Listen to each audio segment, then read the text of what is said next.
رکھا ہے.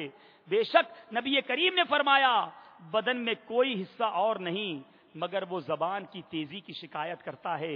اے میرے پیارے اسلامی بھائیوں، دعوت اسلامی کے مدنی ماحول پر قربان صدیق اکبر کی اس ادا کو ادا کرنے کا انتظام بھی ہمارے مدنی ماحول میں ہے. امیر اہل سنت کے بیانات میں آپ نے کئی بار کفل مدینہ، بالخصوص زبان کے کفل مدینہ کے بارے میں سنا کہ زبان کا احتیاط سے استعمال کیا جائے، لکھ کر گفتگو کی جائے. تو آئیے صدیق اکبر رضی اللہ تعالیٰ عنہ کی ادا کو ہم نے سنا ہے، یہ بھی نیت کرتے ہیں کہ انشاءاللہ کفل مدینہ زبان کا لگانے کی بھی کوشش کریں گے.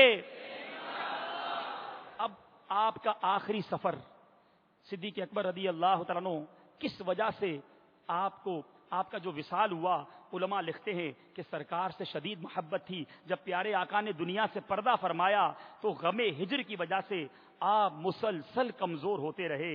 حضرت ابوبکر صدیق کی موت کا سبب بھی نبی کریم صلی اللہ تعالی علیہ وسلم کا دنیا سے پردہ فرما جانا تھا. آپ کا جسم مسلسل کمزور ہوتا رہا حتیٰ کہ آپ وصال فرما گئے. وصال سے پہلے آپ نے اپنی بیٹی بی بی عائشہ رضی اللہ تعالی عنہا کو بلایا اور بلا کر کیا وصیت کی کہ ہمیں مسلمانوں کا امیر بنایا گیا تھا، زائد ضرورت سے ایک درم بھی ہم نے نہیں لیا.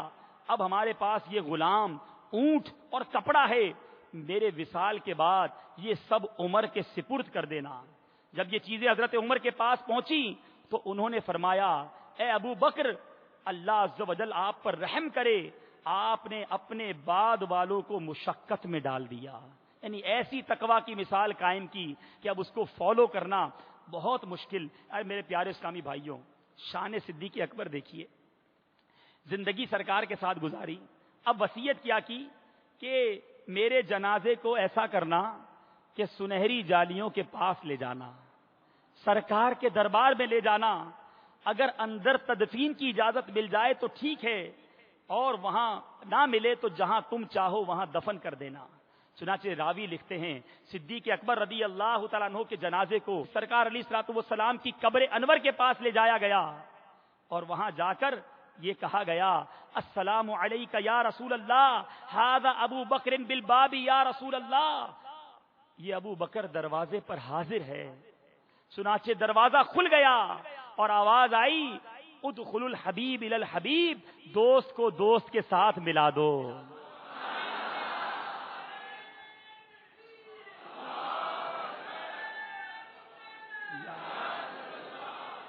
اے میرے پیارے اسلامی بھائیوں، کیا کیا بیان کیا جائے. اللہ تعالیٰ تربت صدیق اکبر پر کروڑوں انوار و تجلیات کی بارش برسائے. تدفین تو ہوئی، اب محشر میں کیا ہوگا، صدیق اکبر کا حشر کیسا ہوگا.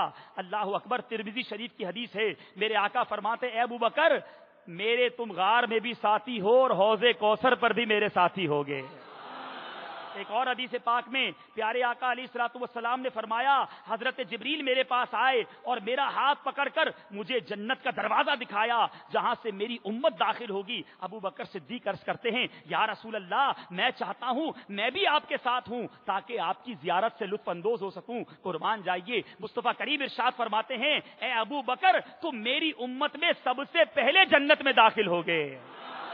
اور سنیے، میرے آقا علیہ الصلوۃ والسلام ایک بار فرما رہے ہیں، حضرت ابو ہریرہ راوی ہیں، بخاری شریف کی حدیث ہے کہ جس نے اللہ تعالیٰ کی راہ میں کسی شے کا جوڑا خرچ کیا اسے جنت کے دروازوں سے ندا کی جائے گی کہ اے اللہ کے بندے یہ خیر ہے. جو نمازی ہوگا اسے نماز کے دروازے سے ندا دی جائے گی، جو مجاہد ہوگا اسے باب الجہاد سے بلایا جائے گا، جو صدقہ دینے والا ہوگا اسے باب الصدقہ سے بلایا جائے گا، باب الریان جو روزہ رکھنے والا ہوگا اسے باب الریان سے بلایا جائے گا. صدیق اکبر عرض کرتے ہیں آقا، کوئی ایسا بھی ہوگا جسے جنت کے تمام دروازوں سے بلایا جائے گا. میرے آقا فرماتے ہیں اے ابو بکر، تم وہ ہستی ہو جس کو جنت کے ہر دروازے سے جنت میں داخلے کے لیے بلوایا جائے گا.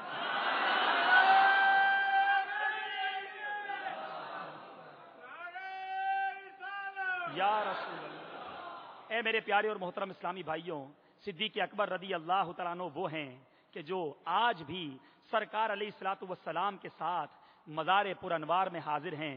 قیامت تک جتنے زائرین سرکار علیہ الصلوۃ والسلام کے در دولت کی زیارت کو جاتے رہیں گے. میرے پیارے اسلامی بھائیوں، صدیق اکبر کی بارگاہ میں بھی اپنا سلام پیش کرتے رہیں گے. آج حضرت سیدنا صدیق اکبر رضی اللہ تعالیٰ عنہ کے فضائل و مناقب اور سیرت طیبہ کا کچھ حصہ بیان کیا گیا، ان تمام باتوں سے ہمیں یہ معلوم ہوا کہ وہ صحابہ کرام کے سردار، محبت رسول کے پیکر، جنت کے حقدار، سفر و حضر میں نبی کریم کے ساتھی، قبر و حشر میں بلکہ جنت میں آقا کے رفیق، کامل مطیع، متبع سنت، تاجدار صداقت، نارے جہنم سے آزاد، پاکیزہ کردار، خوش خصال، مرجائے عالم، محافظ رسول، متقین کے سردار، بارگاہ خدا میں وجاہت والے، جنتی بوڑھوں کے سردار، امت میں سب سے پہلے جنت میں جانے والے نبی کریم کا عکس جمیل اور آئینہ حسین تھے۔ ان تمام مناقب کے باوجود منکسر المزاج، خوف خدا میں رونے والے،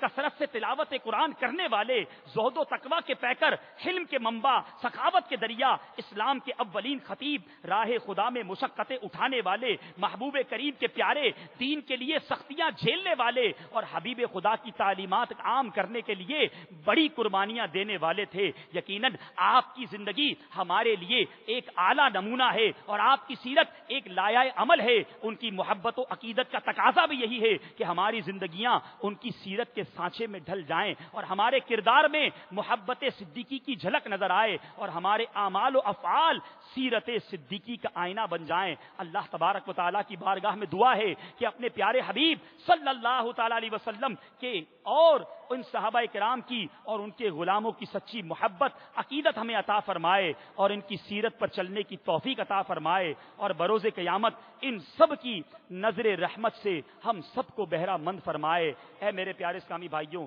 صدیق اکبر رضی اللہ تعالیٰ عنہ کی شان سنی ہے، اب آئیے حضرت صدیق اکبر کا عرس 21 جمادی الاخر ہے۔ اب سب نیت کرتے ہیں کہ اتنے پیارے پیارے آقا علیہ الصلوۃ والسلام کے پیارے، رب کے پیارے آج بھی سرکار کے ساتھ موجود ہیں، ان کی بارگاہ میں تحفہ پیش کرنے کے لیے نیت کیجئے کہ حضرت صدیق اکبر کے ایصال ثواب کے لیے انشاءاللہ ہم سب مدنی قافلے میں سفر کریں گے۔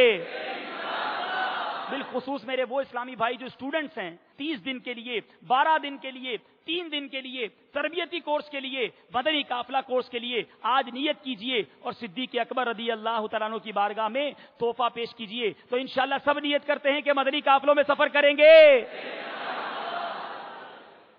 اپنے اس بیان کو امیر اہل سنت کے اس شعر پر ختم کرتا ہوں کہ میرے پیارے شیخ طریقت امیر اہل سنت نے اپنی بڑی پیاری نعتیوں کا جو نعت کا دیوان ہے وسائل بخشش، اس میں لکھتے ہیں، وہ یار غار بھی ہیں یار مزار بھی، وہ یار غار بھی ہیں یار مزار بھی، بو بکر آج بھی ہیں ہر دم نبی کے ساتھ، بو بکر آج بھی ہیں ہر دم نبی کے ساتھ۔ اللہ تعالی ہمیں مدینہ طیبہ میں پیارے آقا علیہ الصلوۃ والسلام کے قدموں کی بار بار حاضری عطا فرمائے اور صدیق اکبر رضی اللہ تعالیٰ عنہ کے مزار پر بھی حاضر ہو کر ان کی بارگاہ میں بھی سلام پیش کرنا نصیب فرمائے۔ صلو علی الحبیب